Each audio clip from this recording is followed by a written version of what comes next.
We were just talking about that earlier. Oh, that's good. Just carry on.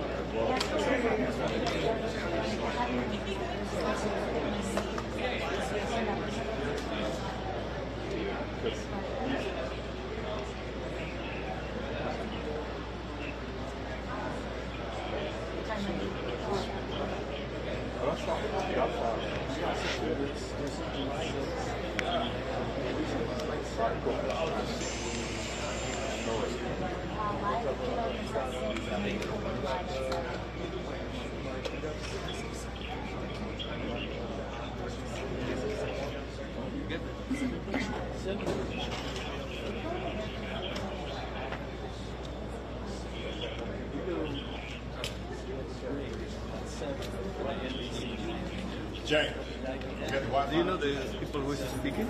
I don't. Todd Inman, the guy from yesterday. Todd Elman? Todd Inman. Really? Todd Inman. But I'm not positive. I could be wrong. he's not set up. All on this. Only for this. I haven't said it on the record. I'll say it. I'll see my spot. Yeah, it's in my. Let's see if we get a picture of it. Live views on. Do you guys have a speaker list today, or do you know who's speaking? The investigator in charge is Bryce Bannon, and the speaker is going to be member Todd Inman. Test 1, 2, 3, 4, 5. Which one? T-O-D-D. Oh, Todd Inman? T-O-D-D. Todd Inman is going to be the speaker? Todd. Bryce Bannon. He's the investigator in charge. B-R-I-C-E-B-A-N-N-I-N. So Todd Inman is the one who is going to speak. Yes. And the investigator is speaking. The investigator in charge will answer questions to the members. What is the name of the investigator? Bryce Bannon. Bannon? Bannon. I'm not saying. You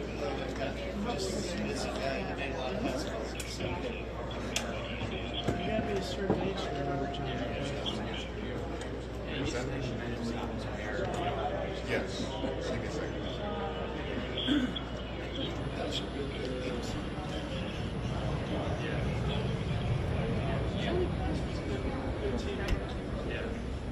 B-A-N-N-I-N.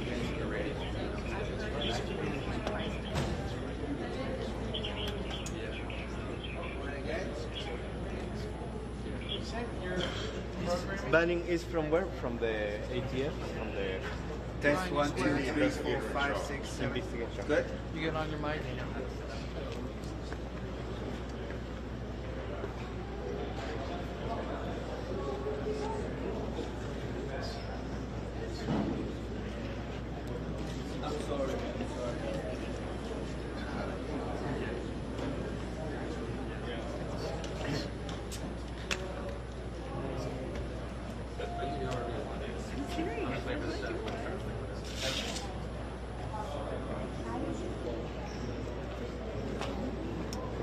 The name is from there.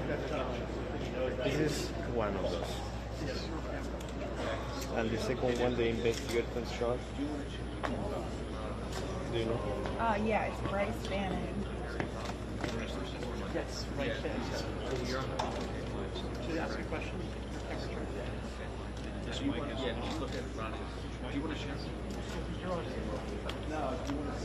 You're not going to be here, right? Whatever you want. Whatever you want. Oh, I'm on this mic. Doesn't have anything here now. Pictures, there's nothing of this, huh? No. I don't know. Honestly, I don't know what it is. Please, Banning. It's like this, Praise Bunny. Yeah.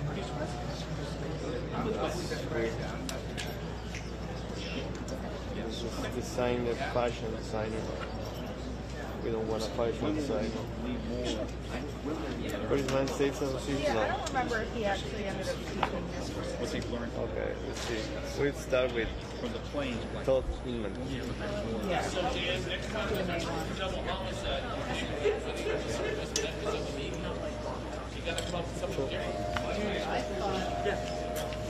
Once the trials all of the guys are coming back. I've been trying to warn them.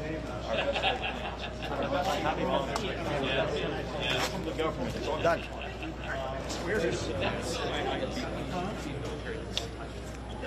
Done.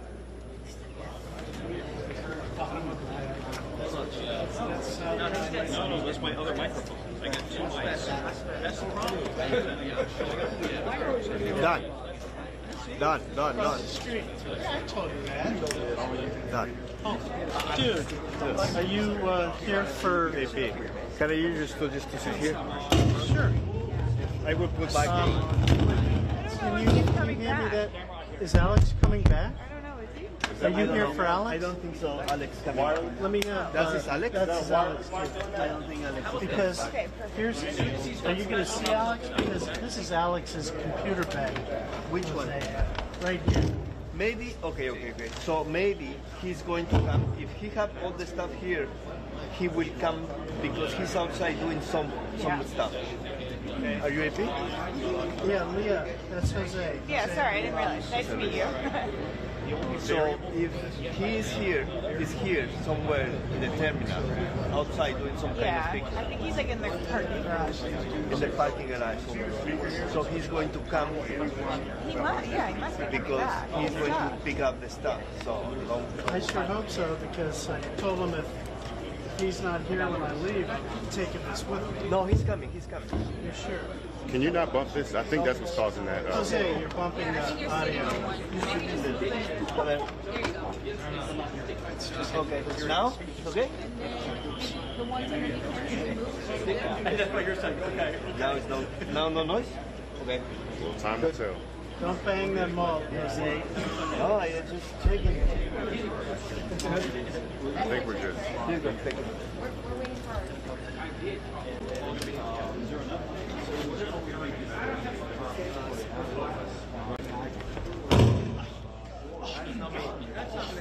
That's not me for real. Yeah. Do you want me to hold the... I'm not even standing on it. This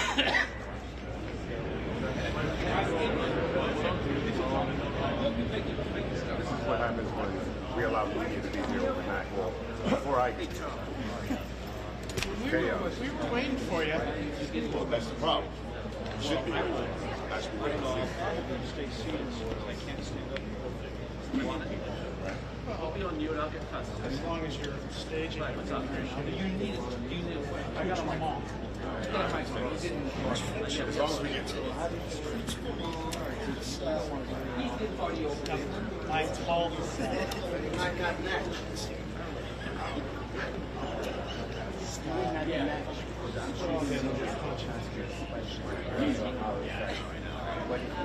Well, are you feeding back live? Yes.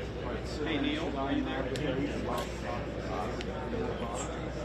Neil, back there. Are you guys synced?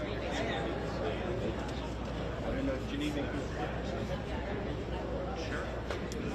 Hey, Jay's there, right? Hey, listen, a question. Do we need to sync these cameras because there's another camera that's going to be shooting reverse? Do you want me to do it? Politics during the week and the general side. God, no. Oh, no, this is another passage. Jam time code.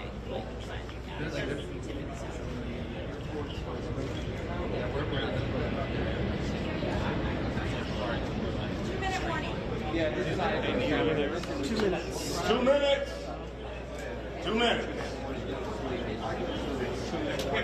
These are local people or these are new people?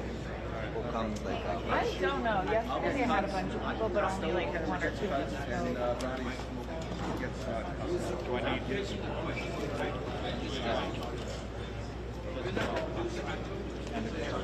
take this microphone.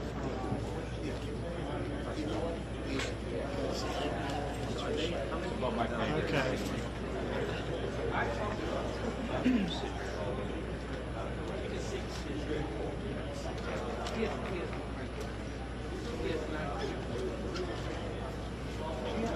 3 minutes? 3 minutes? 2 minutes. 2 minutes. 2 minutes. I'll look backwards. Paul, read that. That's why I don't like it.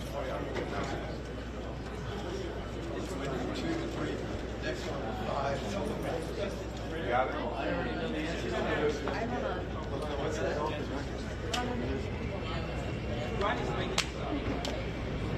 This camera right here. This camera right here. Thanks for coming. You'll be briefed this afternoon by board member Todd Inman, I-N-M-A-N, along with investigator in charge Bryce Banning, B-R-I-C-E-B-A-N-N-I-N-G. Thank you.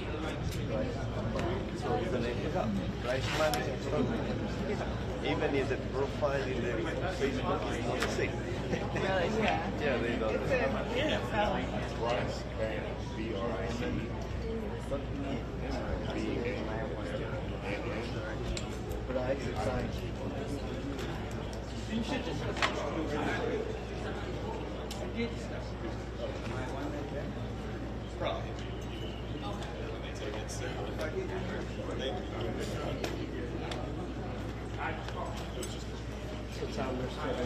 I'm not saying it.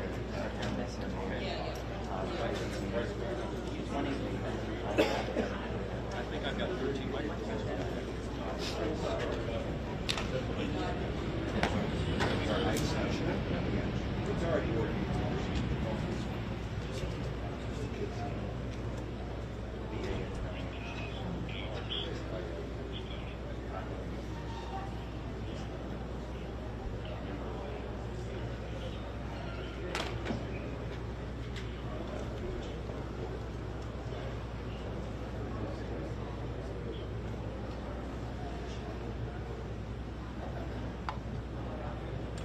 It's a woman or is it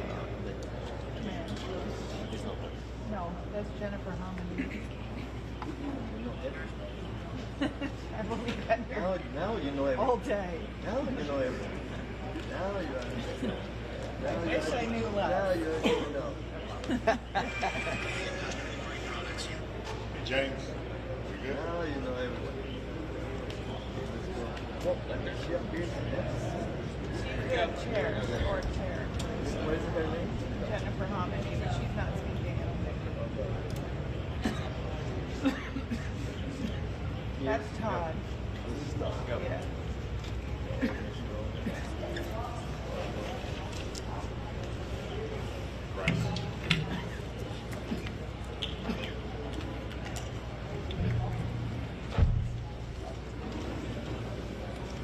Hello, I'm Todd Inman. I'm the board member on scene. We'll be briefing tonight where we're at in the investigation in regard to the CRJ accident with the Sikorsky helicopter. Let me just start with, as usual, our hearts go out to all the families of the victims. In fact, I just spent the last several hours with them before we came here, and I apologize that we had to move this back. But they are one of our primary concerns, along with making sure we get factual information out. They are having it's a hard time for them, obviously. We want to do everything we can to make sure they get the most accurate information and factual. And has always been at the core of the NTSB mission. Our job is to come out with a probable cause, but then more importantly, make recommendations so that this type of tragedy never occurs again. So today, I know yesterday you saw the chairman, myself, and all the board members here. I just want to let you know they are still actively involved with this. We're just trying to make sure we're dividing our conquering. The chairman and I have had multiple conversations today. She's helped out a lot in making sure we're getting the investigative needs we have. She's at the command post right now working with some of our people. I'd like to start by just thanking the first responders. When this first happened, a unified command was set up. And we had a lot of important people that came and worked with us. In Virginia, the Fairfax County Fire and Rescue, Fairfax County Fire and Rescue Department, Arlington County Fire and Rescue, Arlington County Emergency Management, Arlington Police, Alexandria City Fire, Alexandria Police, Virginia State Police, the NCR Incident Management Team, the Virginia Department of Emergency Management, the Virginia Department of Transportation, the Virginia Senator Warner's office, MWA's Fire and Rescue Team, MWA Police. A special shout out to every one of them. MWA has been amazing in helping and working with us, and we truly appreciate it. Along with DC Fire and Rescue, just extraordinary taking the lead. Prince William Fire and Rescue. In Maryland, the Montgomery Fire and Rescue, Prince George's Fire and Rescue, Charles County Fire and Rescue, Baltimore Fire, Baltimore Police, Anne Arundel Fire Department, Maryland State Police, Maryland Natural Resource Police, MPD, DCFD, and from the federal side, the U.S. Coast Guard, U.S. Army, U.S. Air Force, FBI, Secret Service, Customs and Border Patrol, Park Police, DOD, Naval District Washington, American Medical Response, and yes, the U.S. Department of Labor. All of those have been amazing partners, and are one of the reasons why this investigation continues to progress the way we want it to. As I said, we did family briefings last night. And today, there are over 100 family members that are now in the area receiving briefings, and as part of the legislative requirement, receiving family assistance.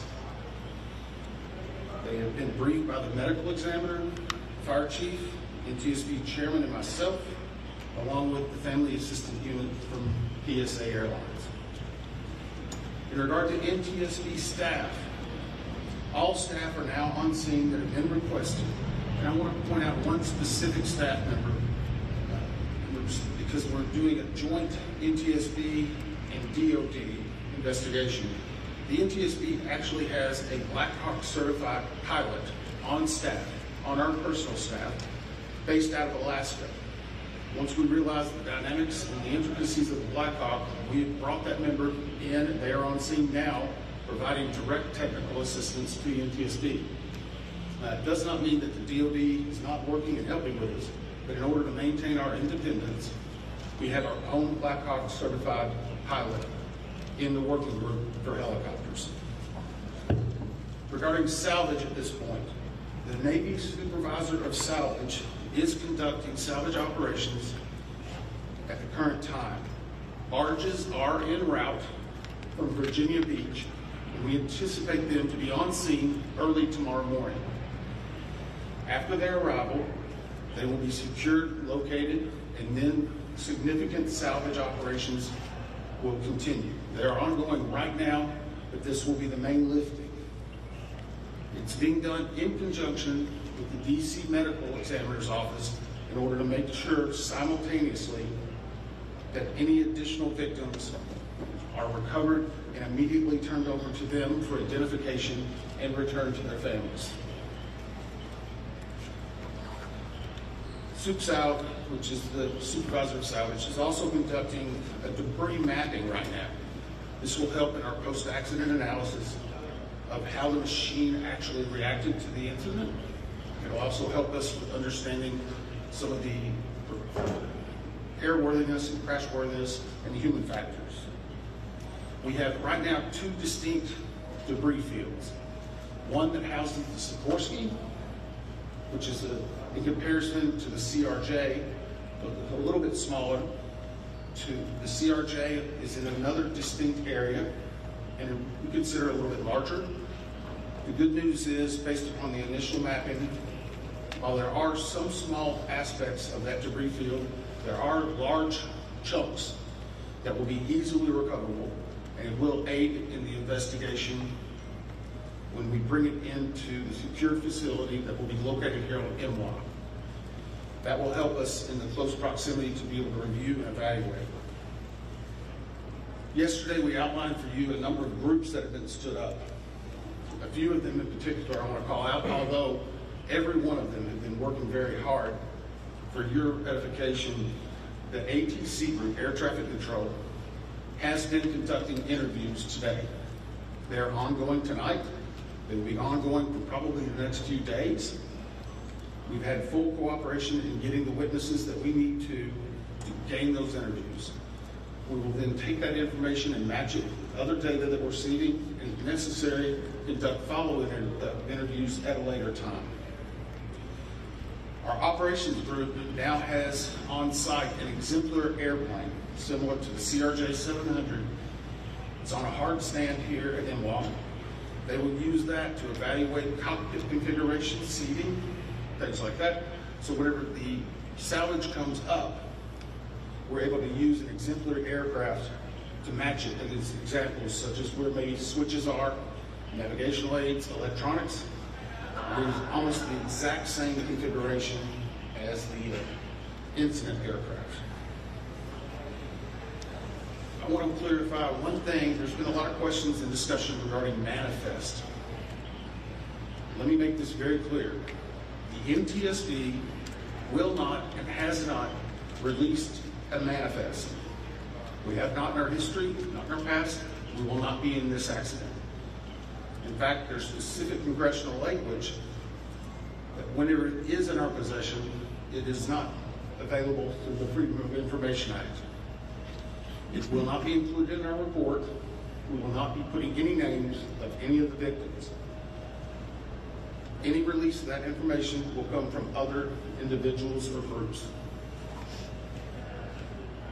Regarding the recorders, as many of you saw last night, we recovered from the CRJ 2 separate recorders. One was a FDFR, that is a flight data recorder. That was actually in what we consider good condition. As part of that process, it was soaked in alcohol overnight. It was then opened today, and we have a high level of confidence that we will be able to get a full download in the very near future. Now, once we do have that download, we will not be releasing immediately the information regarding it. We will have to go through, correct the data sets, make sure they're synchronized. This has approximately up to possibly 2,000 data points. So all of that has to be synchronized and looked at. It's a very laborious practice. It takes a lot of time. Regarding the CRJ's cockpit voice recorder, once it was recovered and opened, we found that it had water intrusion. That is not uncommon. It is not an unusual event for us to receive a recorder with water intrusion. We deal with that all the time. Our recorder division is one of the best in the country, in the world actually. We have recorders sent everywhere, so there's a step. The CVR was soaked overnight in ionized water, at which point the team put the CVR into a vacuum oven in order to extract moisture. They're still checking electrical connections to determine if they're ready to try to download. It is one step of many steps that we will take in order to get that data. But we have a very high level of confidence that we will have it. We just have to work through a number of steps. Lastly, on recorders, the Sikorsky, where the CRJ has 2 separate recorders, the Sikorsky has a combined cockpit voice recorder and digital flight data receiver recorder. It's in one box. I can report to you now, we have recovered the Sikorsky black box. It is safely at the NTSB headquarters. It will begin an evaluation, just as the other 2 recorders did last night, to determine when and how to take action. I can tell you from a visual inspection, we saw no exterior damage that would indicate that it was compromised at this time. So we have a high level of confidence that we will be able to have a full extraction from that as well. Those are some of the significant updates we have right now. Obviously, we'll be doing some more in the essence of time and making sure our team gets back. I think we're going to be able to take maybe 4 or 5 questions. I'll call on you and I'll repeat it. So we'll try to play that game a little bit, please. Todd, at this point- Right here. Thank you very much, Todd. Your name and outlet, please. Jonathan Kersley from Channel 9 Australia. Captain Sally Sullenberg, one of the heroes of the incident on the Hudson, has said that he has said we absolutely should be reviewing airspace, not just here but in other places where there's a complex mix of traffic. Is he right? Is there time for a permanent shift in DC and across the country to keep airspace safe and separated between military and civilian aircraft? So the question for those watching, is it this time now for us to possibly deconflict or change some of the airspace where military aircraft operate with commercial aircraft? I can't give you a definitive answer on that. What I can say is in this incident, it should not have happened. We have in aviation what's called a Swiss cheese approach, wherein if something fails, a backup should catch it. Multiple layers of redundancy. It's been a very long time since we've had a major aviation incident in the United States, and that's the reason why it's one of the safest forms of transportation in the country. But the only way they can do that is by investigating what happens now and then making recommendations for the future. Again, the NTSB has done 100,000 aviation investigations. We've issued 15,000 recommendations. Over 84% have been accepted. Once this investigative report comes out, we will be advocating probably for years for changes that need to be made, but we'll not speculate on what needs to be done until we have the facts. Todd, is there anything obvious? Hey, I'll call on people. Todd, Steve. Sorry. Member Dave Jefferson from Reuters. Could you talk about how long you think it would take to recover the debris, how long you plan to be on site, and have you got any early data yet off the ATC tapes? I think that was 3 or 4 together. How long the debris will take, how long we'll be on site, and have we gotten any information off the air traffic control tapes. The debris, we are hopeful once the mapping is done, that it will be done in what I would call quick order. I can make no guarantees of that because first and foremost, we need to make every effort to make sure we're recovering every one of the people that perished in this accident. We'll have some cranes that will be coming up. And once that happens, you'll see a lot more activity. We'll be moving that in, but I don't want to give you a definitive time. I would say we'll start in earnest probably on Sunday, and we'll go through next week, and some of that's contingent upon weather and other things. Regarding the ATC tapes, we received a lot of different information on ATC, and so I'm going to let people, I'm just going to preempt it. Off-the-shelf software programs are not always as accurate as the data we specifically get from NTSB, from the black boxes. All of that are factors that come into our investigation. So we will not speculate about ATC tapes that you may have heard and seen online or snippets. We are getting the full cooperation that we need to be able to make an accurate assessment and to make sure what we are saying is factual and that it will help and aid in the entire investigation. Todd, Steve Cooper from Channel 7 in Boston. Is there anything glaring from the videos that we've all seen that would tell you that the pilot in the Black Hawk helicopter made a mistake? The question is based on the videos. Have we drawn any conclusions? We have not. We know that there was a significant incident in which the 2 aircraft collided, a pretty significant fireball. If you will recall, even for the first day, we only had maybe 1 or 2 Brady images that were coming out. We're seeing more and more at this time. So we're still collecting data, but we are not going to opine until we see a lot of other things in there. A couple more? 2 more? Yes, sir. On team with CNN, how critical is it to interview the controller in the tower cab? And how concerning is it to you, the reports that that controller is working 2 positions at the same time? So the question was, how critical are the air traffic control interviews and basically staffing? So air traffic control interviews are critical. That's the reason why there's a process in place. That began immediately after the accident. It was preservation of that evidence. It was immediately taking down notes, getting logs, all that information. We will go back and look at any air traffic controller that was involved in this.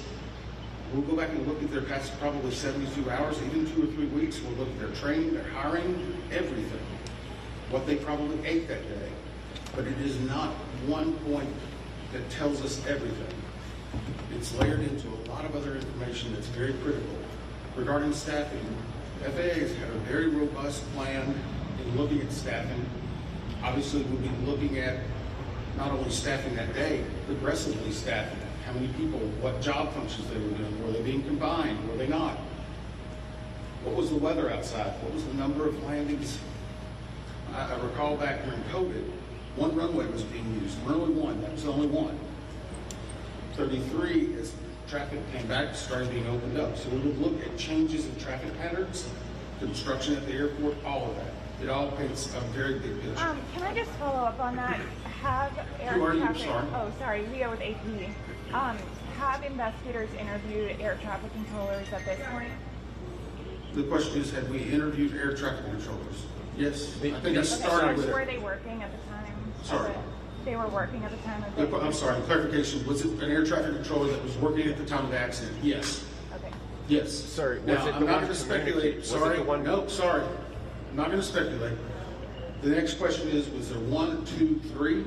I don't have the answer for that right now. I know that the controller that was working at the time has been interviewed, and his interviews are ongoing throughout the day.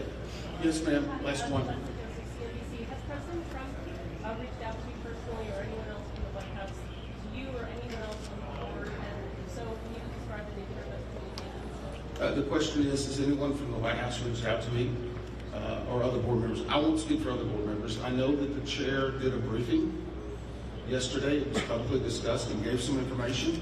I have not received any contact. I'm going to go back to something we talked about earlier. The NTSB is an independent, bipartisan board. 58 years as the gold standard. Our job is to find the facts. But more importantly, our job is to make sure this tragedy doesn't happen again, regardless of what anyone may be saying. Our investigators never want to see this happen again, and I never want to have to go back and brief another set of family like that. Todd, about the facts. President Trump was wondering why this helicopter was flying above 200 feet. That's right.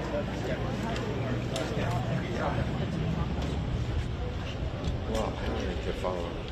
Because you didn't say it was the specific one who was communicating with the plane. You just said it was one who was working, but we don't know if there were more than one.